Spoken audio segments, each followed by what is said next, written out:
My name's Alex Munro. I've been with NetPremacy about 2.5 years now. I look after existing customers and new customers, essentially looking at everything Google, so whether that's GCP, Google Workspace, or Chrome, ensuring that they're getting the most out of their solutions and their their investment into Google Cloud. I'll pass over to Tom now to do a brief introduction, and then we'll pass on to Brendan as well. Awesome. Thanks, Alex. Good morning, everybody. Hope everybody's okay. I am Tom Anderson, so I look after our GCP delivery practice here, so looking at the execution of projects in our GCP space.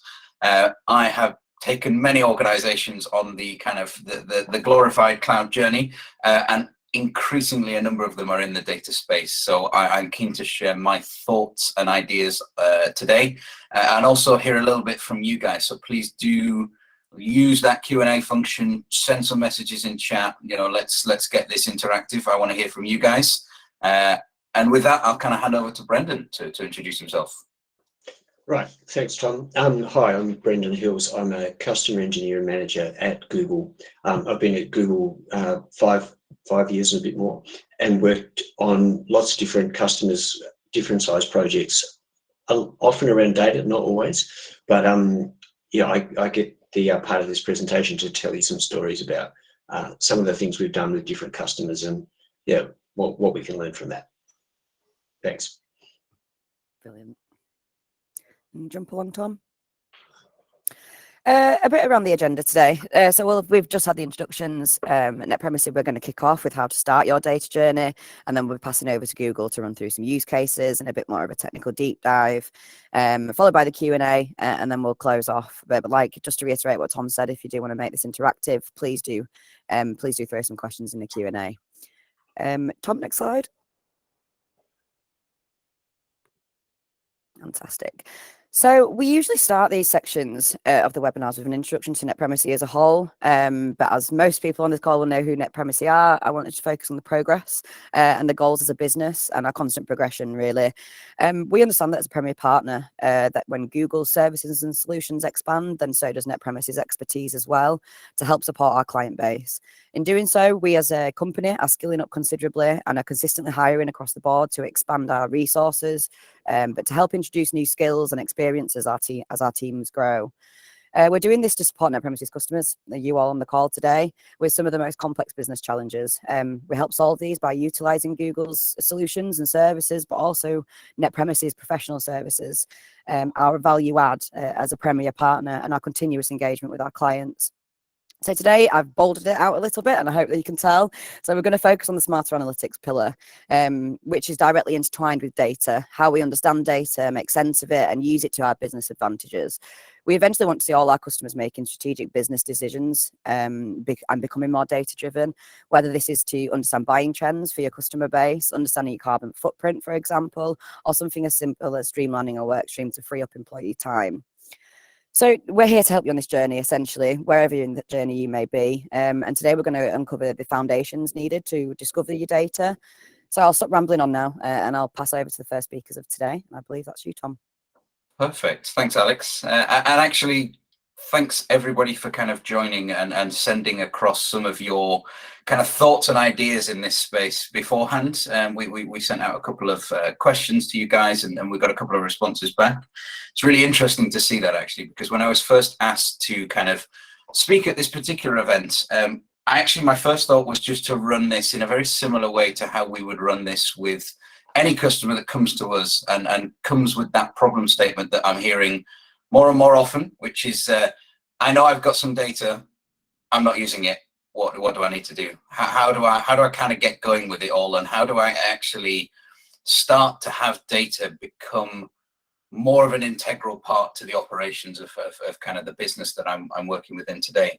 And actually, the very first thing I do with almost every single customer that I kind of get that kind of ask from is ask a question straight back. And I'm going to ask the very same question back to you guys, right? Is actually, what are you trying to answer? It's all good and well to have all of the data in the world, but if you're not actually using it for a specific purpose, if you're not actually using it at all, there isn't really any need in you to actually collect all of that data, right? So actually, one of the things I want to try and really kind of hone in on today, and really, if I can get one message across, it's actually this: it's get a real kind of sense for what it is that you want data to do for your organization, right? So I've got some examples here, right? So what's our revenue profile? What's the impact of the promotions we run? What do customer journeys look like? Well, actually, they're operational reporting statements. You probably already know those, right? You probably already have those in reports, in dashboards, in systems, in those packs that you put together for the exec, for the senior leadership team, for, you know, those review boards that you have internally. You probably already have most of this information already. So how do we kind of look at extending that then? For organizations that do already have that information, what questions should they be asking, right? So what should we be asking if we know what some of these simple metrics are? What should we be asking to kind of extend that? Well, actually, we should think about the relationships between those things, right? How is the customer journey being, how is the customer journey affecting our kind of revenue profile? What happens if a customer drops out during, you know, 2/3 of the way down the line versus 4/5 of the way down the line? What happens to that kind of revenue profile correlated to customer journey? Or even something even more simple, right? Is are the promotions that we run, are the kind of sales that we offer, are the different ways that we offer products to customers actually doing anything to influence that customer journey? A lot of the responses that we got back in that kind of pre-question survey were actually around people not really understanding what it is that the customers do in their journey, right? So some of it is actually a mixture of that kind of simple metrics, those simple reportings, but then actually tying them to the metrics that you already have, and thinking about those types of things. So these are actually looking for insights between the metrics, right? They're looking for things that aren't super measurable in terms of a raw number or a raw figure. They're actually looking for the relationships and the links between those types of things. And then the third and final questions that we kind of really want to aim for, the nirvana, if you like, of kind of how we get to answering specific questions, is actually what can we do to influence that customer journey to then drive that revenue? And what that means is that we're actually taking not just the metrics that we're kind of pulling information from. We're not looking even just at the relationships between those metrics. We're actually looking at the actions and the decisions that we can make to try and influence those types of things. And that's actually almost kind of looking forwards. You'll see here that these are the ones that are kind of looking ahead in time. These are the ones that are looking for, you know, actions and activities that can happen in the future. And actually, amongst all of these questions, you'll probably be sat here in this webinar thinking, yeah, do you know what? I've got answers to some of those questions. I kind of know what some of these things are. And ultimately, yeah, these are some of the questions that I've been thinking of, and actually we've got some level of maturity in that space. You know, typically those top questions look kind of backwards. They look at you know, what's actually happening, or what has actually happened, sorry, in the past, what's actually happened during the past week, month, year, etc. The middle questions really think about the here and now. They think about, oh well, how are things being influenced today? How are things related to everything else? And then those very last questions are looking forward. Some of you might be sitting here going, that's great. I work in technology, I work in operations, I work in this. I don't have much to do with revenue. I don't have much to do with, you know, the operations of the business. And that's fine, actually, because it doesn't need to be revenue driven. Actually, you can have very, very valuable questions answered through the tool of data that actually provide a massive benefit to the organization and the business, right? I've got some examples of some kind of real world questions that I've been asked in the past to try and solve with data and solve with technology. And actually, there are things that are quite left field when you think about traditional reporting and traditional metrics. The weather, right? How is the weather dependent on our kind of delivery schedules? What happens if it's suddenly a massive snowstorm? Does that affect our revenue? Does that affect our top line? Does it affect how quickly we can deliver our products to customers? What does that effectively look like? Looking more at kind of trends and geographic elements, you know, which areas actually have the highest population growth? So should we even look at kind of investing in that particular area? Should we look at perhaps adding some capability in that space and actually looking at targeting that specific geographic region, because we've got some information that's told us that actually it's growing quite quickly? And then kind of looking more inwards, right? You know, are we've all kind of gone through that pandemic phase. We've gone through the likes of office booking tools, for example. We've gone through the likes of reserving desks and things like that. Actually, there's information there that is really, really valuable to understanding how people are feeling without actually asking them, how are you feeling about these types of things? You might find that within your team, certain colleagues are coming into the office very often, but others, we haven't seen in 2.5 years. Actually, that is data that if we can look at and kind of get a bit of information from, we might be able to make a business decision based off that to say, hey, okay, well, let's get the team together, right? Let's get them together. Let's take them outside of the office, because perhaps maybe the office isn't a comfortable space for somebody, and let's see if we can get a little bit of interaction on that space. And actually, all of these things are great. I'm really harking on about getting specific questions and specific kind of targets and actually something that's tangible.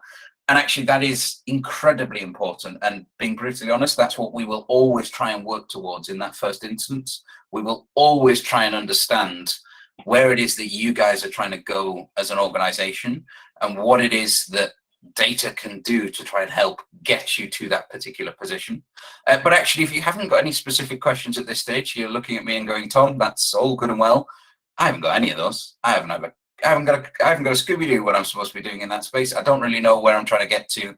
I just know that we've got data and I want to get using it a little bit more. That's actually okay. It is very often the case with organizations that are very early on in that data space.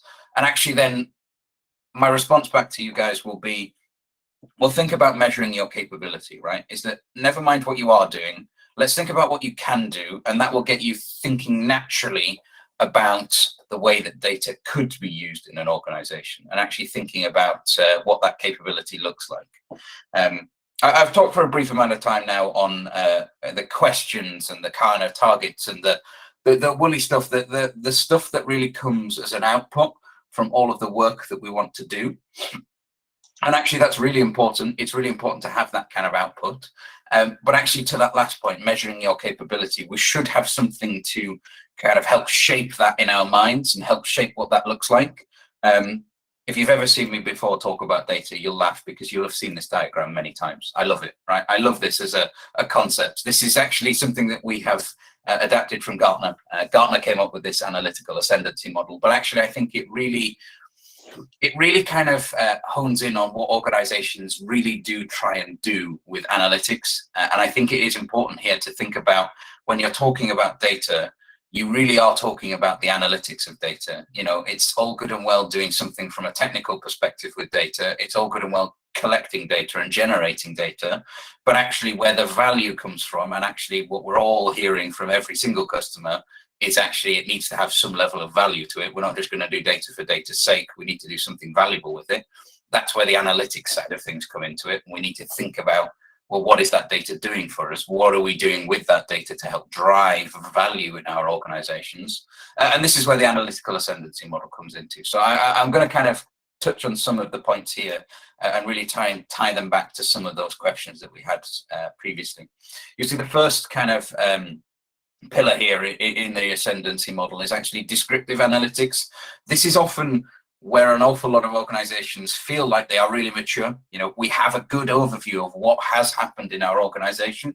And actually you kind of probe a little bit in some of these discovery workshops that we run with organizations. And actually, when you start to peel back the curtains a little bit more, actually, no, they've got a really good overview of certain elements of their business, but actually a comprehensive view of what has happened across the entire organization is very often one of the first things that we should kind of focus on, right? Is actually thinking about, okay, great, we've got some really good maturity in, for example, revenue metrics and revenue kind of driven decisions, but we haven't got an absolute Scooby in terms of what we've got in terms of delivery or operations or perhaps manufacturing, or even perhaps thinking about the internal workings of the organization. We've got no real views on metrics or optimization or efficiency.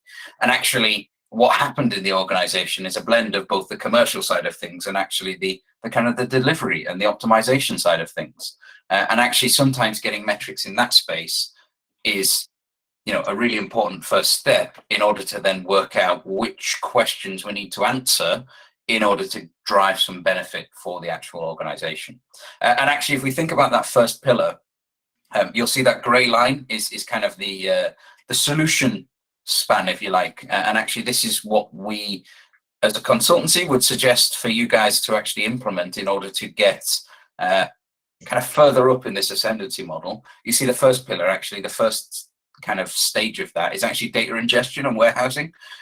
Now, data ingestion and warehousing is often a very simple kind of statement to make. In reality, it's a very complex scenario, right? You will often have 25, 30, 40, 50 different data sources that are all contributing towards that full comprehensive picture of the world. And that's often quite important to get that first stage right. That can often be a much larger task than we would kind of anticipate. So what we try and do is we try and break that up into smaller kind of proof of concepts, which I'll touch on in a little bit of time. That second pillar then is the diagnostic analytics. That's taking the what and trying to look at the why, right? Trying to look at some of those relationships, trying to understand what's driving those metrics, what's actually creating that data and creating that information, to try and then tie it back to the business context that you have and think about then, hey, why did we see that particular number? Why did we see that on a Saturday our delivery metrics were really low? Well, actually, was it because we had staff shortages? Was it because we had a tricky level of orders to fulfill in that particular day? Why did those particular things happen? Not just looking at the outputs, but looking behind the scenes at why it will be happening. And often these types of questions are solved by visualization and analysis tools. Those types of tools help surface that information, manipulate that information to try and discover and understand those kind of relationships, and then actually try and tie those back again to those business questions that we're trying to answer, to say, hey, here's the answer to your question, Mr. Senior Executive. That's why this particular Saturday had a 50% drop in revenue. It was because we saw X and Y influenced by A and B. And thinking about the diagnostic side of things and thinking about what kind of happened. Those two pillars very often, again, look backwards, right? They look at what has happened, they look at what is happening. They're about understanding your kind of operations and using data to try and help understand what that looks like, right? That's brilliant. If you're in that stage, there are many, many different products and solutions that we can kind of help use to fulfill the plumbing behind the scenes that allows you to kind of answer those particular questions. We'll talk about some of them in a little bit. But ultimately, these first two pillars are very often your first steps in the data journey, right? These are the ones that you should probably focus on. These are the ones that you want to try and tie back those problem statements that you're trying to solve back to, so that we can put in place those technology solutions. And some of these are almost technology, people, and process solutions as well. In terms of diagnostic analytics, you need the skills in order to be able to understand and manipulate that data. That might be data analysts, right? It might be data engineers on the ingestion side of things. But ultimately, that then becomes a problem to solve, not a problem to define. Once you've got that definition in place, what you've got that definition of what it is that you're trying to solve, that's when we can start to work through the problem statement as it is and try and come up with those kind of iterative steps, those roadmap items, if you like, of things that need to happen in order to execute on that problem statement and actually get those problems solved. That's actually where, leveraging consultancies like Net Primacy, I'd be never forgiven if I didn't plug Net Primacy, but that's where organizations like Net Primacy come in. That's where we kind of help fill that particular gap. We can help accelerate that journey. But actually, this is a journey that can be taken almost entirely internally, right? Is that with L&D initiatives, learning and development initiatives, you can work on some of those different facets to try and help answer those particular questions and improve your maturity in these different types of analytics. And then if we look at the last two pillars are probably not the core focus of today, but it's clear to understand where the vision is, understand where you want to try and get to, because if you look at this ascendancy model, you should always have 2 points on this. You should have where you are today and where you want to get to. Where you are today is probably further left than where you want to get to, which is on the right. If you've got it the other way around, I'm going to strongly suggest, reviewing that, because you should always be trying to improve your data capabilities, not reduce them. So what you tend to want to do is try and move towards these kind of latter phases, those latter pillars. And actually, this is where those kind of buzzword technologies come in, right? So artificial intelligence, machine learning, looking at predictive kind of analytics, and thinking about what will happen in the future by looking at the trends that have happened in the past, right? And thinking about, hey, what can I do to understand what has been happening in the market, the industry, my operations, my sales, my revenue, etc., to then think about what will happen in the future, right? And this is where those types of technologies can help you get towards that kind of nirvana of thinking about, hey, what's going to happen in the future. And then the kind of the holy grail, if you like, the organizations that are probably going to be shouting about the fact that they are using data to really drive business decisions are the ones that are able to use prescriptive analytics, right? These are the ones that are thinking about data in a way that actually influences the business decisions that they make. They may have even automated that process, right? So they'll think about the actions that they can take today because they understand what the implications of those actions are, and therefore they can almost adjust their actions to create a preferred or generated outcome, right? And that is the ultimate thing, right? Being able to control the future, that would be amazing. If any of us could do that, that would be incredible. But actually with data, you can often get as close as possible as you can to that, right? You can actually think about understanding the information to such an extent that you will know all the different knobs and buttons that you can tweak in order to make a particular outcome happen. And that is what organizations should all be kind of striving for, in my opinion. You should always be able to try and tilt the scales in your favor ever so slightly by understanding what happens when you do certain actions. So this is our kind of analytical ascendancy model. This is what I kind of really tie back when I'm talking to organizations that come to me and say, hey, how do I get started with information? Actually, I point them straight at this diagram and say, well, where are you now and where are you trying to get to? Because actually, once you've defined that, there's a delta there. And a delta is often something that we can work on, right? We can often work on improving those different facets, whether that's people, process, technology, whatever, to try and get to a particular target state. And again, this is kind of the primary view of looking at these things. If you've got a specific problem statement that ties back to all of these, even better, right? Because then you've got a tangible output that you can take to the business and say, hey, we had a specific business problem. We wanted to understand the weather impact on our deliveries. We used this analytical ascendancy model to assess where we were in that space at the moment. We got to a stage where we were using some machine learning and AI to actually predict for the future in terms of looking at weather forecasting and what that impact would do to our kind of delivery schedules. And we've actually invested in this particular area to say, hey, we're going to put snow tires on our delivery vans to make sure that we are actually executing on this properly. And you'll hear stories like this, across the industry. Brendan's got a couple of those stories to tell a little bit later on, but you'll hear stories about organizations that really do hark on about data as kind of driving some of the core decisions in their business. And it is driven from this particular place, right? It's driven from understanding their capabilities and where they were trying to get to, and then bridging that gap using people, process, technology. I would be remiss to say if it was easy. It isn't. Sometimes you do have to really challenge the way of thinking. You have to think slightly out of the box. Sometimes having somebody outside of the core organization coming in, like a consultancy, like Net Primacy, check me out, that's 2 in 5 minutes, coming in and saying, hey guys, have you thought about this? We've seen this in your peers, we've seen this in your competitors, we've seen this in the marketplace, and we've seen this in a different industry. Does it work for you guys?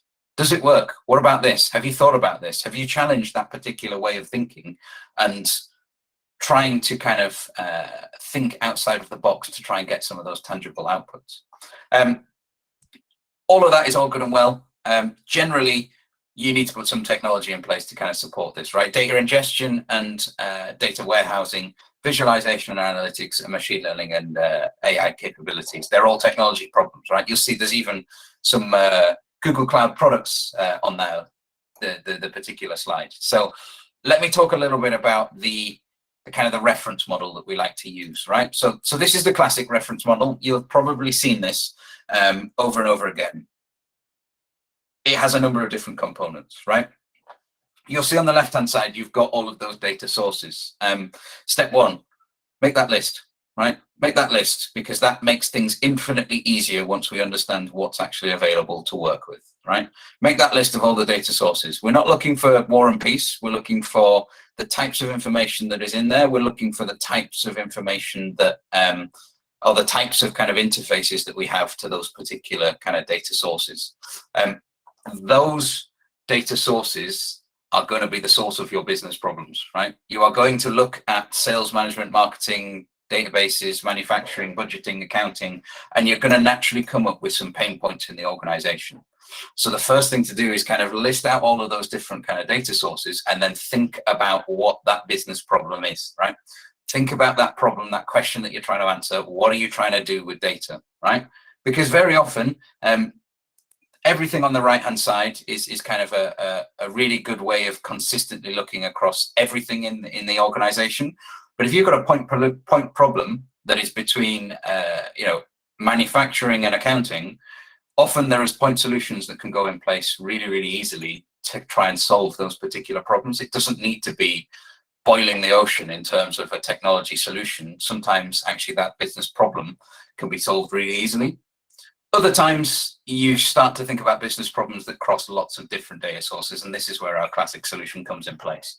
If you ever work with us from a data perspective, this is naturally going to be our kind of first starting point, because ultimately it has all the components of a scalable, usable kind of data platform, if you will. So it's all centered around that product BigQuery. If anybody hasn't heard of BigQuery in the past, it is Google's serverless data warehouse product. It's been around for nigh on 10 years now, I believe, even longer probably. It's incredibly powerful, incredibly scalable. Organizations use it from 10 megabytes worth of data to 100 petabytes worth of data. We do have organizations and customers on the call here today who are actively using this information. And actually, this is very often, a good place to kind of stick everything that you've got to try and conglomerate it into one universal source of truth. You'll see that there's two arrows kind of feeding into that. There's the modernized data pipelines. These are effectively our plumbing, right? The plumbing that goes into BigQuery is often very variable. It shifts with technology, it shifts with data sources, it shifts with time as well. To be honest, you might stick something that is a batch process, for example, and just uses flat CSV files and imports them into BigQuery. You might then expand on that in the next kind of 1 to 2 years and say, actually, let's automate that and let's make that happen in near real time using CDC, for example. Let's use some really interesting technologies to advance our capabilities. You'll see that there's a line to the left, though, and that's almost equally as important as that data flowing in one direction to BigQuery, and that's actually to think about the feedback loops, the actual kind of operational pipelines that take the information and insights and feed it back into either those source systems or, more importantly, the business, right? And actually thinking about what happens to that information as a circle, as a cycle, to actually be able to say, hey, we've seen this information, we've seen this data, and we want to kind of pump it back. And then at the bottom right, you've got visualization, right? Actually understanding that information and then sharing that, querying it, taking it outside of technology, and then taking it back to the business at a people level as well. So you've kind of got that feedback loop at a technical level that pumps data back into operational systems, and a feedback level at a people and a process level as well to take things back out via data analysts, decision makers, reporting, dashboarding, all that good stuff. This is fine, it's great. Some of you on this call today will probably have this in place. You'll have some element of this in place.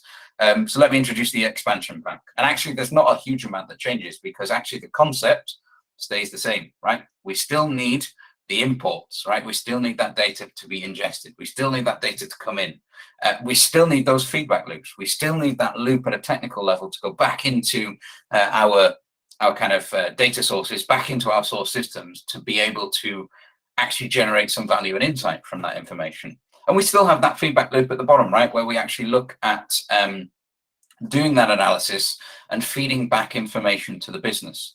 But you'll see that there's a new kind of set of icons here at the top right. And this is actually Google's, they're calling it the data cloud, right? This is actually the suite of products, not just BigQuery, that actually enables you to perform those particular kind of actions and actually create those pipelines for a much bigger variety of data, right? So BigQuery very often needed, some structured data. It needed to be fairly well thought out. It needed to be relatively well kind of governed, if that makes sense.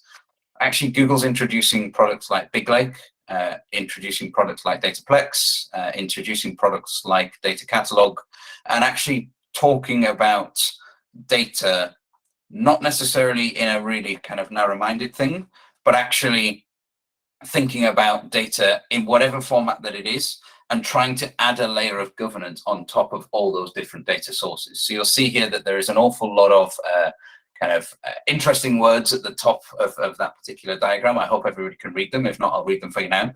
So at the very top, it says unified data management and governance. That is the kind of the overall kind of ethos, shall we say, of that data cloud and creating that new data platform. We need to understand and think about metadata. We need to think about the data quality. We need to think about the data lifecycle.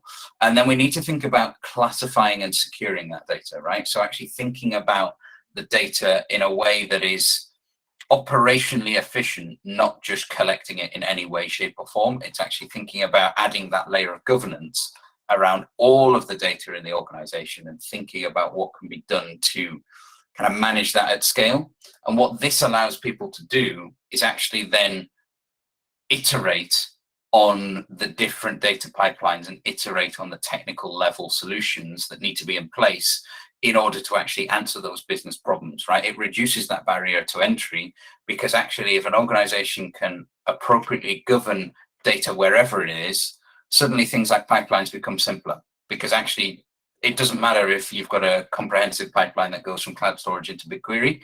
You just need to have the data somewhere in your data platform, in your data cloud, whether that's in a lake or a warehouse or whatever. You just need to have that information, because all of that unified data governance should be in place outside of that and should help kind of underpin all of the metrics and kind of feedback loops that come off the back of that. So a very interesting kind of new way of thinking about the classic problem. Nothing really changes from a component perspective, but actually rather than just centering things about one product and query, actually now we just start to think of it more as a platform, right? Try and create that data exchange, if you like, where we actually have information flowing across the organization wherever it needs to, underpinned by that layer of governance. I'm not going to talk too much about examples, but I want to kind of talk through three here, and then what we'll probably do is I'll probably pass over to Brendan to talk about the real world stories. I've talked a lot about theory. It's good to hear about how real life customers have gone through that particular journey. So there's three, what I would class as really common kind of businesses that we talk to when it comes to, I need to start using information in my organization. We know we have data that we don't use. We love to call these people the data hoarders, right? They will actually collect absolutely everything. They've got it in various different places. Very often, if these organizations are already on GCP, and according to the form, most of you guys are, if they're already in GCP, you'll find that they have lots of information in lots of different silos, and they've got no real idea where it kind of exists. Well, actually, there's technology problems that can help add that layer of governance. So if we think about GCP's asset inventory, for example, GCP's asset inventory is a tool that automatically catalogs every single resource in GCP. It doesn't need to be a data resource. It'll be every single resource. You could use that, filter it down to Google Cloud Storage buckets, and all of a sudden you've got a catalog here of all of the information across your organization. You've got a catalog of all of those places where data probably exists, and you can start creating a roadmap of, well, let's go and investigate that. Let's go and see what the access control list policy is. Let's go and see if it's got public access prevention on it. Let's go and add a little bit of security onto that particular thing. And then let's run that cloud storage through the Cloud DLP API, for example. Let's double check we've not got any PII in there. Let's go and see what type of data we've got in there. And actually that might be helping solve the business problem of, I don't know if my data is secure or not. I don't know if I've got a data security risk because I've got too much and I don't know where it is. Well, actually the technology solution there is not necessarily to implement something brand new. It's actually to just think about using the technology that you already have to solve that particular business problem. And actually that tangible problem has a tangible output. You could have a report that says, hey, we've got data in 12 Google Cloud Storage buckets, 2 of them are publicly accessible, and 1 of them has our customers' credit card numbers available to the public. You know, you've got a nice big kind of red flag there that is, hey, we need to do something about that pretty critically. Actually, that is a data problem. That is a data problem. It isn't a technology problem. It is purely and simply a data problem that we've used some existing technology to kind of solve. But actually, if you come to us and say, hey, I don't know how much data we have, and I don't know whether it's secure or not, that's a tangible question, right? That's a tangible question we can work with. Thinking about the next one down, right? We want to share data across the business, right? We want to share our financial data with our operations team so that they can get closer together and start to think about those metrics and reports and dashboards that they've got. Well, actually, if you have a data warehouse, you have something like BigQuery, why don't you just connect both source data systems, right? Let's connect our financial system and our operational system. Let's add the appropriate governance to that. Let's add a catalog to that to make sure that we understand what data is being captured there. Let's understand what data is being kind of secured in there. And then let's use a kind of a data engineering or a data analysis tool to share that information across the organization. That might be something that is really simply solved. Actually, it might be something that is quite complex because there are some protections or business kind of risks associated with sharing financial data with operations, but ultimately having a nice tangible output of saying, I want my operations and my financial teams to share information in order to try and drive a particular business benefit. That's a tangible, right? We can work with that. We can think about what that solution looks like. And then the third one is we think data can be valuable for us, right? There are a lot of organizations that collect a lot of information, particularly around customer journey, particularly around operational efficiencies. And actually, there are probably others in the industry or others in different industries that might find that information valuable to us. These are the kind of the data as an asset questions that we get.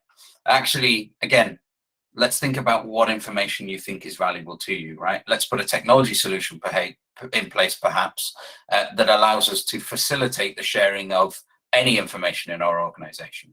So Google has products around the kind of the data sharing space. The Analytics Hub is one that is kind of up and coming in this particular space at the moment. That works internally, but I know, for example, they are looking to try and externalize that ability. The Analytics Hub allows you to kind of discover information across the organization. It might be able to be kind of held in, for example, a BigQuery data set, and actually share that organization, put it on a marketplace, put it on an exchange that is internally accessible. Ultimately, that may become externally accessible and allow other organizations to purchase your information, right? Purchase your data set, purchase your kind of data, and then all of a sudden that becomes a revenue stream. But again, thinking about that, we need to have a tangible question for that. So actually, we think that our delivery schedule data is valuable to us, and we'd like to try and offer that to particular businesses, right? Nice tangible question, tangible outputs. We can kind of work with that. That's probably enough from me. I've waffled along for a short amount of time now. So what I'm going to do is I'm actually going to hand over to Brendan, who's going to take you through some of the more specific kind of real world stories, I think, and actually talk a little bit about what customers historically have done in that particular space. So over to you, Brendan. Right. Sorry. Thanks very much, Tom. I will take over presenting if that's all right. Not a problem. 1 second.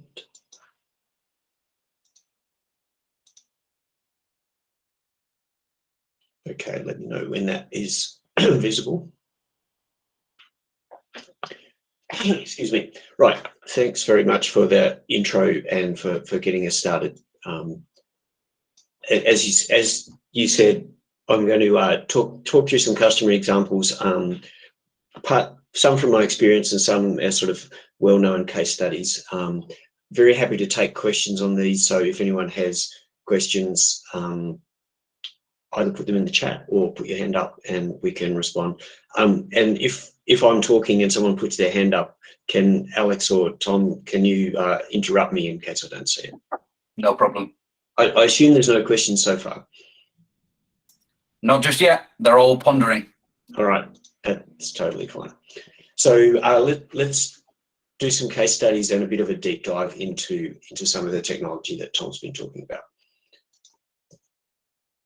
So first of all, when we come to transforming customers' data solutions, they come to us from a number of different places, and perhaps you can recognize where you are in some of these places. So some come with no data collection at all. So they may have a business that they are keeping running on spreadsheets or even pieces of paper. It does happen. And we have to really get them started on that whole data collection journey. The next stage, we see people in a quite common situation. They've got lots of databases, probably using different technologies, some in the cloud, some on-premise, some might be a Microsoft SQL database, some might be a CRM system, but there's no coordination between those. Then we see customers that have some sort of data lake, either in on-premise in a custom kind of specific hardware application or in the cloud, but they end up with scaling issues and pricing issues, and maybe to make it fast enough, they need to spend a lot of money, and they kind of come to us looking for ways to make that cheaper. And then the sort of fourth state is they've already got some sort of data lake going. They have good data collection, but they want to extend that and use machine learning. And so in some of these case studies, I'll talk about those different states, how our different customers can start from those positions and extend what they're doing with data. And Tom, I'm sure you recognize these kind of situations in your customers as well. Okay, so we're going to go into a bit of a deep dive into how to unlock the data in your business and use that to make some real-time decisions. So one thing to mention is often, as I said before, often our customers come to us, they've already got a data lake in the cloud. What we find is they melt in the same way that that on-prem solutions often melt, and so we end up helping customers move to BigQuery, which Tom's just been talking about. So let's have a bit of a look at why a customer would move, why you might move to BigQuery, and when you do, what that gives you.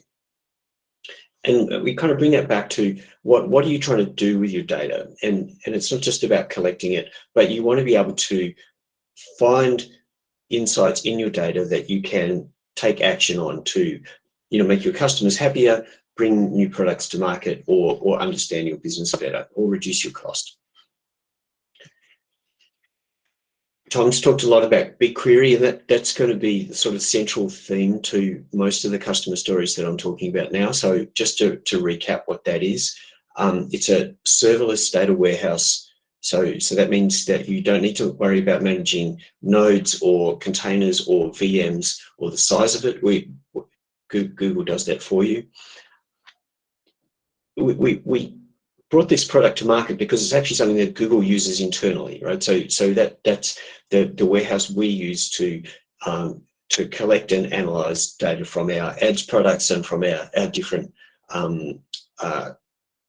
other channels like YouTube and Gmail and so forth. So we had to build a very large data warehouse and make it scale up and down very quickly. And then we realized that other customers wanted that kind of product as well, and there wasn't really anything in the market that sort of met the same requirements for scaling, both up and down, and for speed and being able to handle standard SQL queries. So let's have a look at BigQuery and how we use that to transform our customers.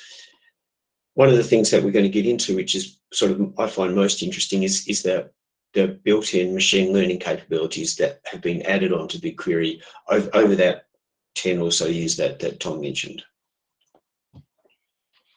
So just to be clear though, a data warehouse is not just one product. So don't think of BigQuery as your data warehouse. Your data warehouse is a kind of ecosystem of different tools and products that do different things to your data, about ingesting and collecting your data from different sources, streaming and transforming it, storing it in store it in a raw form in Bigtable or cloud storage, so that you can always go back to the original way the data was created. BigQuery gives you the sort of analysis engine and can create different views that you can use to look at your data, through different lenses, or different users can see what they should see. You can apply permissions to it, and then you've got different tools for analyzing, publishing, sharing, collaborating on that data. So we do talk about BigQuery as a data warehouse tool, but it's not all of your data warehouse. There are a bunch of other things that come along with that. So I'm going to talk about some customer stories, and I'm going to wrap them around our 6 tenets of BigQuery as a modern data warehouse.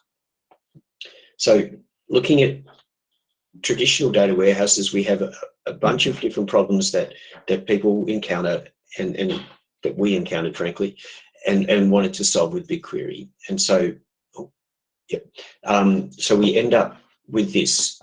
BigQuery does these 6 things, and I'll give 6 different customer examples to illustrate those. So we can automate the data delivery into the warehouse, so that means it's easy to collect your data, it's easy to store it.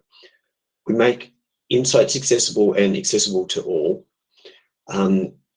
We give you the foundation for using machine learning to do predictive analytics, as Tom was talking about, and other quite cool stuff, and I'll show some examples of that. We want to get you towards real-time insight, so it shouldn't take hours or days to process your month's data. We want to be able to process that in real time, so that you can respond to what your customers are doing very fast. Obviously, it needs to be secure and safe, and we want to make sure that each user can only see the data they should use, right? They should be using it. It shouldn't be, it shouldn't get you into regulatory trouble with GDPR or other kinds of issues around that. So we want to make sure that security and protection is sort of built in. And one of the key things is to simplify data operations, so you can try new things and develop new products quickly and safely and easily. So let's look at some examples of that. So first of all, automated data delivery. I'll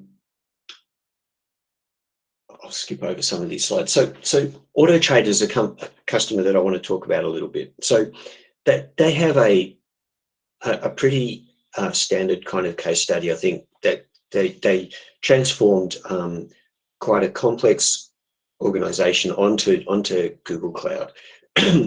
Sorry. And as you can see, if you can read this very wordy slide here, they moved from a print business to a digital business. They had a very large amount of data they wanted to transform or collect. They're a very busy site, so they're saying 50 million plus monthly web sessions, so they want to collect data on all of that.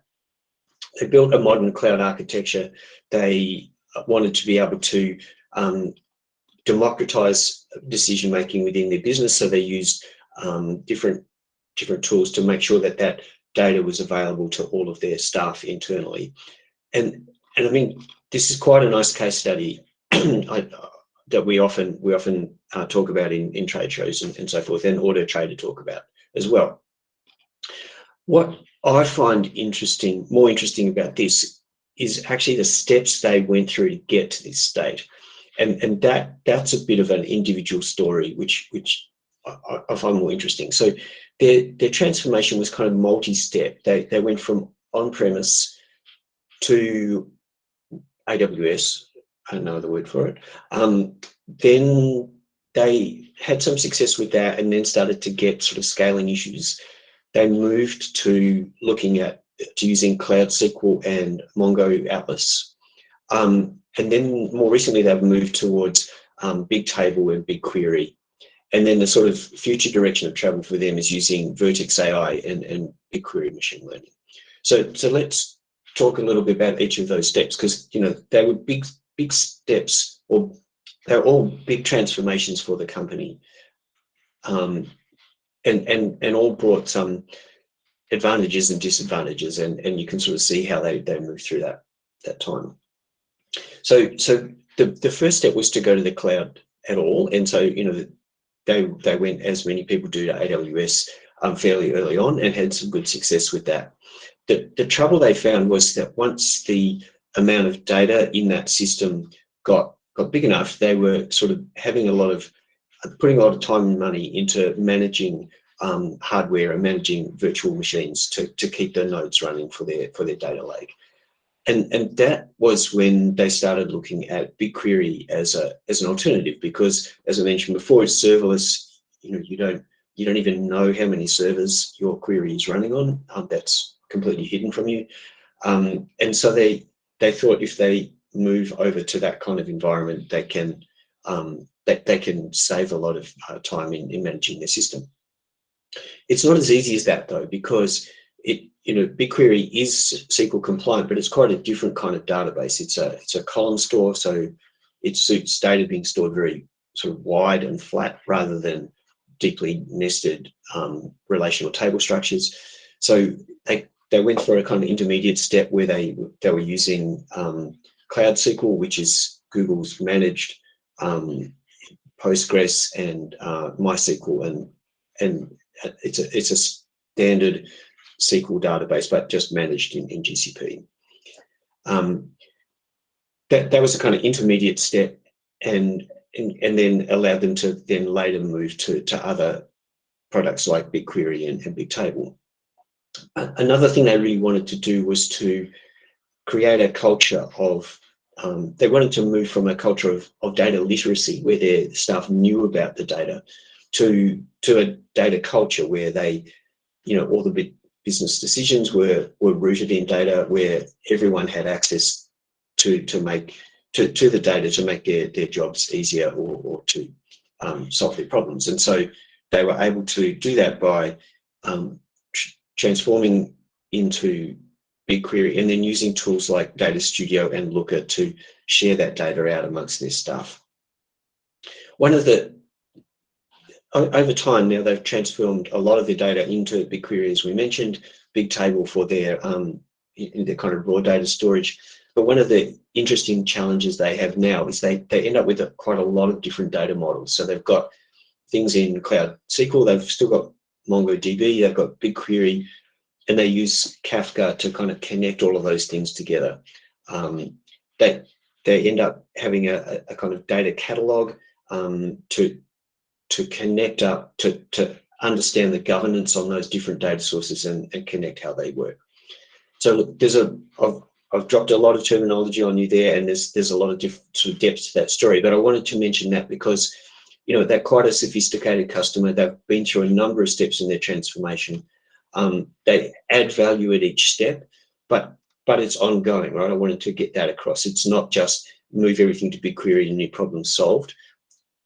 Each time you transform, you kind of open the world up a bit more, and you enable new things to be added to your company, and new challenges come along, and there are new tools to solve them. I'll pause briefly if there are any questions and then go on to the next one. Okay, so the next tenet around a modern data warehouse is to foster that culture of data-driven decision-making. Now, I just talked about that with AutoTrader, and it's about making sure that data is not just locked up in a database. It needs to be something that you can share with your colleagues, you can collaborate on, you can investigate, if you know some SQL, to play around and see what's in there. And then if you've got an analytics tool like a Looker that we sell, or Tableau or Click, or there's other BI tools, you want to be able to pull the data into that and investigate it, play with it, see what happens if you model different situations and make use of your data. Right. So one of the nice things that BigQuery allows you to do, and through BigQuery BI engine, is to use your data in different tools. So as I mentioned before, if you know SQL already, you can query your data directly that way. But a lot of people don't, or even if you do know SQL, you might not want to spend the time to craft your query the right way. So BigQuery exposes your data to a number of really easy to use tools like Sheets, Partner BI tools, Data Studio. But one I particularly wanted to talk about was AppSheet.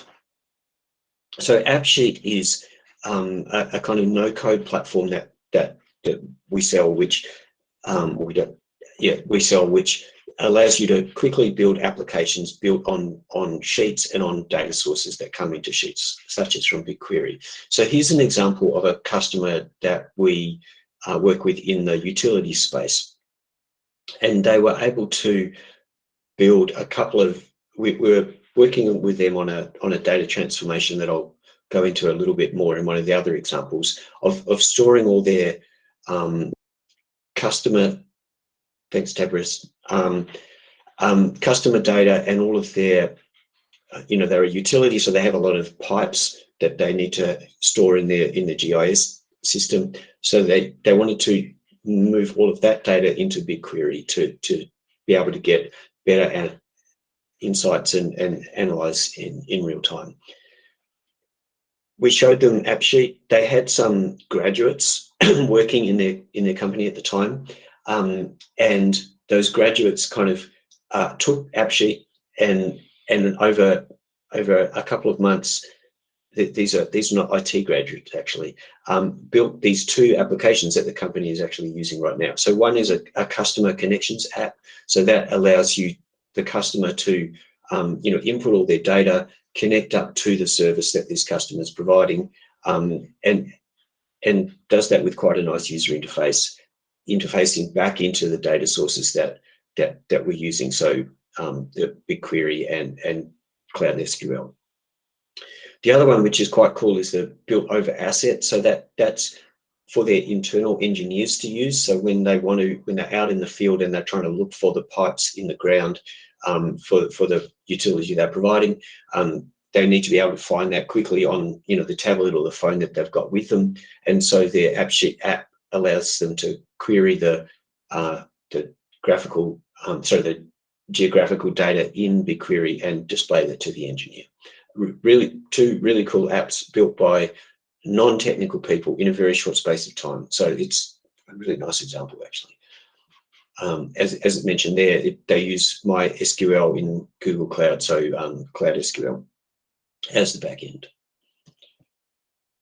Oops, sorry, I'm putting it the wrong window. Here we go. So yeah, AppSheet is a really nice way to enable anyone to build a data-driven application to share within your business and make it easier for non-technical people to use the data that you're collecting. Okay, so I'm going to give pretty much the same diagram that Tom mentioned before with his 4 pillars, but we had slightly different names for them, but I think it means the same thing actually. So if you look at what you want from your data warehouse, there's this kind of transformation. Now it's got times across the bottom, 90s, 2000s, 2010s, etc. But actually, I think I see all of them in customers today. So it doesn't necessarily mean that those models are that old. But the thing we want to get to is predictive insight. So not just what's happening now or what happened yesterday, but what's going to happen tomorrow. And so let's look at how we do that. The main tool, well, there are two tools. So one obviously is machine learning and artificial intelligence, and that's really what we're going to focus on here. But also don't underestimate the power of your data specialists. Sorry, I saw a question pop up, but I couldn't quite read it before it disappeared. Was there a question there? All right. So the CC, okay. So Leon was asking, is it possible to get access to the customer connection app? I probably can't give that away. As you might have seen, I was being a bit coy about the name of that customer since it's not a publicly referenceable data a customer just yet. So I'm afraid not. But as I mentioned, it was a non-IT graduate who built it in under 2 months. So hopefully you can have a go at it. Yeah. Okay, so it's just let's talk about machine learning and artificial intelligence. Sorry, wrong window.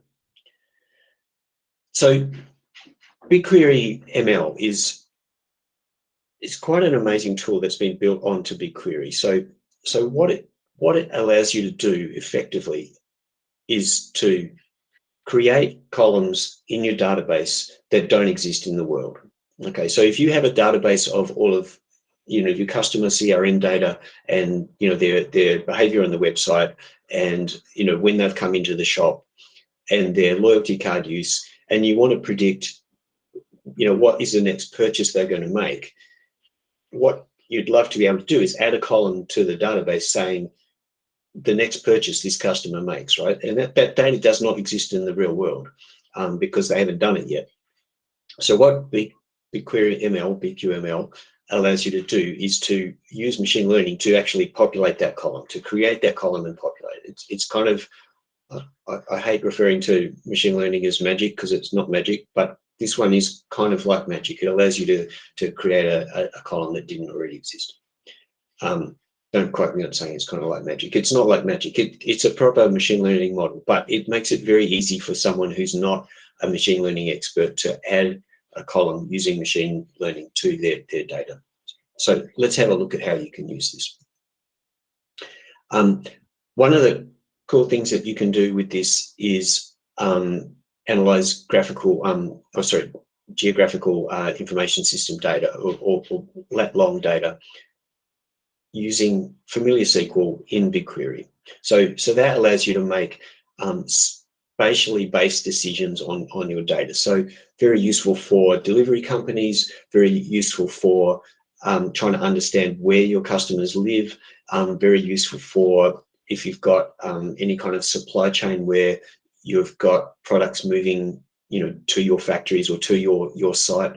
I have a lot of construction customers, so they're interested in where is that preformed steel beam on its journey to the building that's being constructed, because there's no parking there, and so we need to be ready for it as soon as it arrives. So making that kind of decision is possible inside BigQuery. So a customer example of this is actually it's the same utilities provider that I was talking about before. So they had another problem that they wanted to solve, which is they have this graphical information system or geographical information system, which records where all of their pipes are and where all the connections to their pipes are. But one of the things is it's not always accurate. There's a lot of those pipes are very old, and they were created in older versions of the GIS or even before the GIS, and not all of those, not all of the data has been updated. So it's a very big problem for them trying to understand what's missing from that database, and if it's missing, how can you find it? So how can you find a piece of data that's not in your database? That's quite a difficult problem to solve. So what they developed was this system of asset inference, as they call it. So inferring the existence of an asset or a piece of data, even when it's not in the database. Quite an interesting idea using machine learning. So for example, in the left part of this, so here's a little screenshot of what their geographical information system shows with the pipes and houses connecting to those pipes. So you can see on the left, hang on, let me see if I can get a pointer going. Yeah, here we go. You can see on the left here, there is a pipe that runs along a street. And so that's as it should look like. So the street is the yellow line and the pipe is the green line, and we know the pipe's underneath the street. Then we can see over on the right, so I need to resize my window slightly. We can see over on the right, the red ones here are houses that are properly connected to pipes. Over on the right, there are these houses that appear to be connected, but there's no green line running down this street, right? And so that blue line is illustrating where there probably is a pipe, but it's not actually in our database. And so what they were doing there is mashing up Google Street View and map data with their own GIS data to try to find streets that don't have pipes running down them. Now, you can imagine doing that with hundreds of thousands of pipes and streets manually would be almost impossible. But what they were able to do with this as an inference system is to automatically find them in a small number of hours. So that allowed them to go and update their GIS system to include pipes that weren't recorded, or to send a technician out to that area to actually find out where the thing is, because it might not be exactly where that blue line's drawn, and they do want to update it. So that's an example of using machine learning and GIS within the data, the database, to make inferences and decisions that you couldn't do in any other way. It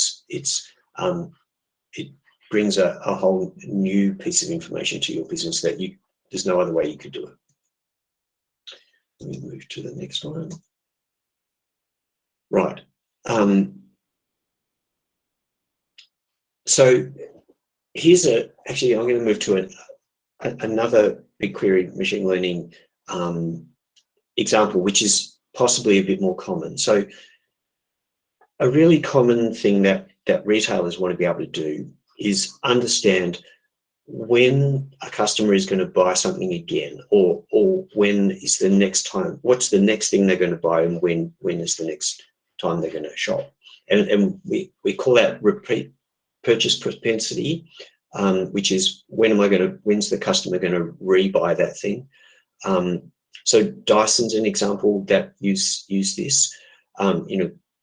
I'm sure you know of Dyson. They make these very high-end vacuum cleaners and other kinds of household devices like hair dryers and fans and so forth. Really nice stuff, actually. So what they want to do is understand when their customer is going to rebuy, or when they're going to shop for something else. So BigQuery machine learning allows you to do that, but even cooler is this thing we call instant BQML. So it's even more instant. We realized that there are quite a few very common decisions or machine learning columns that people want to add to their customer data. And so we were able to create a very simple form to generate those machine learning models. So to get a repeat purchase propensity column added to your data, you go to instant BQML and fill in this form, which you can see on the left here. It's a very simple form, and it creates that model for you. You really don't have to do anything else other than that. Now, obviously, you need the right data in there to begin with. If you don't have good data about your customers, this is not going to work. If you don't know if you're not able to connect up the website data to your CRM, to your loyalty card data, the results it's going to give you won't be as valuable as if you can connect all that stuff. So as we'll talk about later, being able to connect all that data is a key part of this, but this makes the machine learning super easy. There are a number of different models that you can create using instant BQML, so purchase propensity, repeat purchase, and so forth. So very nice tool that Dyson were able to use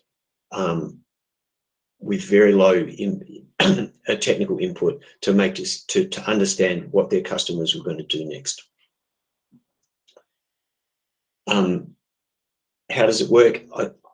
It's really a very simple model that you fill in a form. It uses your Google Analytics 360 data in BigQuery to generate the right machine learning model column using BQML, and then that makes that available using a tool like Looker or like Data Studio. And so what you get out of that is the ability to understand not just what your current customers are doing, but what your potential customers are doing, or what your customers are likely to do in the future. So it gives you a very different model of how your business works and how your customers work. Okay, next one is real time. So real time is a really exciting thing that you can do once your data warehouse scales fast enough and runs fast enough, and you can query quickly. So to get real-time data working well, you need to do a few things. So one is you need to be able to get data from its source, wherever you're collecting it, into your data warehouse at real-time speeds. And then the next thing you need to be able to do is query it fast and then display it or react to it quickly. So you kind of need that whole real-time stream in place to make real-time decision-making possible. So there's a bit of work and plumbing to set this up, but it can really change the way that you look at your business and the data in it. So here's an example that we worked on actually in a POC with a parcel distribution company, where what they wanted to do was to understand not just the route that the person delivering the parcel had, been scheduled to take, but what they actually did. So if you imagine a parcel delivery person, they've got 20 things in the back of their van, and they need to, they've got a list on their tablet of the addresses they need to go to deliver those 20 things. You could theorize about where they were going to go using Google Maps or Waze or whatever. They're probably going to plot a route to those 20 locations to drop those things off. But sometimes that's not what they do. And that might be for very good reasons, that there might be a traffic jam in one of the streets, so they take a little detour, or it's lunchtime and they need to stop over somewhere and get a sandwich, or they happen to know that if you park the van here and walk through the next street, it's much faster than driving around 3 blocks of traffic roads. And the deliverers actually do that stuff. And so what this company did is they, in the handheld devices that I'm sure you've seen when the Amazon person comes to your front door, and they get you to sign the thing on that little handheld device. So that actually tracks their location as well. So what they were able to do with that data is look at in real time where their parcel deliverers were going, not just where they were scheduled to go.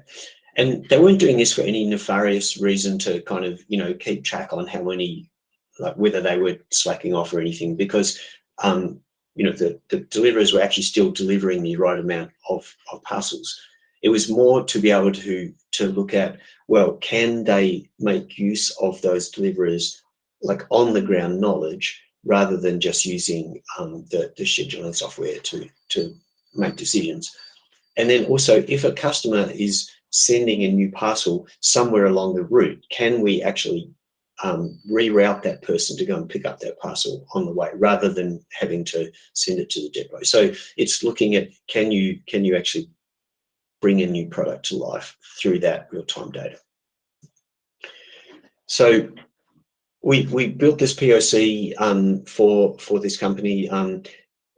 Initially, from their data warehouse, it was taking them roughly 25 hours to process a week of data, and we got that down to under an hour for a month of data. So that was getting just in a POC that took a couple of weeks to do. That was getting very close to being able to make real-time decisions on where their deliverers were working. But where they want to take this is to a much more interesting place, which is a whole sort of digital supply chain platform. So what they want to do is have a digital twin of the whole supply chain of their business. And by supply chain, they mean where is each parcel from being sent to being picked up, to going through their depots, to getting in a van, to being delivered out, maybe being returned. They want to build a digital twin of all of that, map all that data in real time so they can understand what each item in their delivery network is doing and how they can optimize the path of that item. Okay, I feel we're getting on, so I'm going to move on to the next one. So all of this is well and good, but you need to be able to make this, you need to be able to protect your business data. So once you put all this data in BigQuery or your data warehouse, it becomes an incredibly valuable asset, and you need to make sure it's being used sort of legally and safely and all that sort of thing, but also B, it's not being stolen or it's not being corrupted or it's not being lost. So let's look at a bit of that. You need to make sure that the right sort of access control is built into your data to begin with. That's about keeping it safe. You need to have a catalog that understands how each table or each row or each cell in each table is governed and who should have access to that. And it needs to be encrypted so it can't be lost or stolen. And you want to make sure that it's backed up enough times so that you're never going to lose it. And another thing though is, if you've got all this incredibly valuable data in your system, you want to make sure that you price it so that it can be used well, right? Like you don't want to lock all that data up in a way that makes it not have value for your customer. So actually, I won't go into pricing just now. But let's get into, sorry, a second part to this is your data operations. So you want to make sure that you're not spending money on, or too much money on, managing the data being ingested into your system and then managed. So I've got a couple of examples of this. First of all, the customer here I'm talking about is a like a shopping comparison site, if you know the kind of thing that I mean. And so one of their things that they've done is they've grown a lot by acquiring lots of other smaller shopping comparison sites. And so they end up having lots of data from different sources. So I was talking before about, you know, keeping it safe and making sure you've got a unified view of who has access to what. So that's kind of hard to solve in that problem, in that environment, right? The next thing is that if you want to make decisions based on knowing who your customer is and what they've done, like we were talking about before, you need to be able to link up all those systems together, right? If it's no good having your customer data in a CRM on one platform and your website data on another platform and not being able to connect those together. That makes it very hard to make decisions about propensity to buy and all that sort of stuff. And if you do all that manually, you end up with very high costs to run the system. And so, as mentioned before, what this customer wanted to do was to reduce their amount of effort they were taking to manage that platform. So this a kind of complicated architecture diagram here, but a couple of things I wanted to talk about. This customer actually runs across more than one cloud, right? So you can see they use some AWS and they use some GCP here. They've got some of their ingestion from some of the other applications or companies that they've bought running in AWS, storing data in flat files, even streaming real-time data into real-time event streams in AWS. They've got all their data lake over here in BigQuery, and then a more common, what they call their common data model, which is a set of views in BigQuery built on top of that data lake. And so here they're using Kafka and PubSub to ingest all those flat files from AWS S3 and from AWS event streams into PubSub, which is GCP's data pipeline tool, and then transforming them with Dataflow. That brings all the data into their friendly data lake, and then allows them to build a common data model over that lake. So that gets around that problem of having data coming from lots of different sources. We've got some open source tools like Kafka that allow us to move all that data into a place that they can get a common view across different kinds of data sources.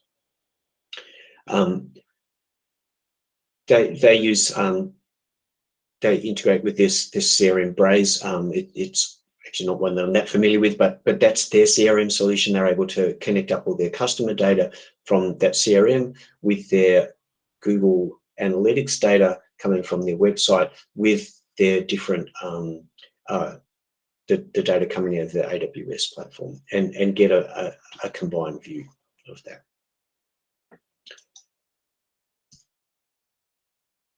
So I think we're pretty much at time now. So I'm going to leave it on that slide there and ask if anyone has any questions.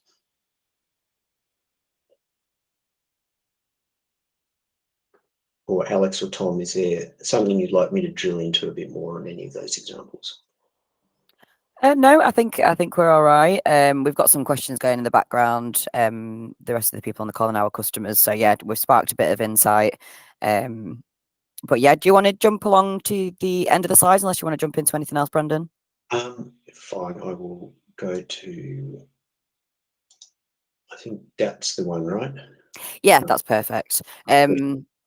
Yeah. It was just a couple of questions to put out to the audience, really. If you guys are thinking about your data project, or you're just getting started with the fundamentals, just a few questions to put to you. You know, is becoming a data-driven organization part of the 5-year plan, and if not, why? You know, this is why we're here to help. And what business problems could you solve with the data that you're ready to collect? Obviously, these are very generic questions, but it's just something for you guys to take away if you haven't already started this data journey. And obviously, reach out to Net Premises. We're here for the one-to-one conversations. And yeah, I think that's pretty much everything from us, unless you've got anything else to add, Tom. Nothing from me, unless we have any questions on the floor. I think it's only left to say thank you very much for attending, everybody. Thank you. I hope it's been useful to you guys. Again, I sincerely hope that whatever stage of that journey you're in, that today has given you something to try and kind of help progress that and help kind of move forward with that particular journey. And yeah, as Alex says, we're here to help. That's kind of why we are here. If you've got any questions whatsoever, feel free to fire them across. Otherwise, yeah, thank you very, very much from all of us. Alex, I'll let you touch on these 2 pieces. Oh, sorry. Yeah, I completely forgot about that. We'll be sending out a feedback form. We do this after every webinar, so your opinion does help us improve. It shouldn't take long to fill in. We'd really appreciate it if you could send that back to us. And we'll also send a recording of the webinar post the finish as well. So you should receive them in your inbox some point today or tomorrow. And many thanks from Net Premises and from Google. Thanks very much. Thanks, guys.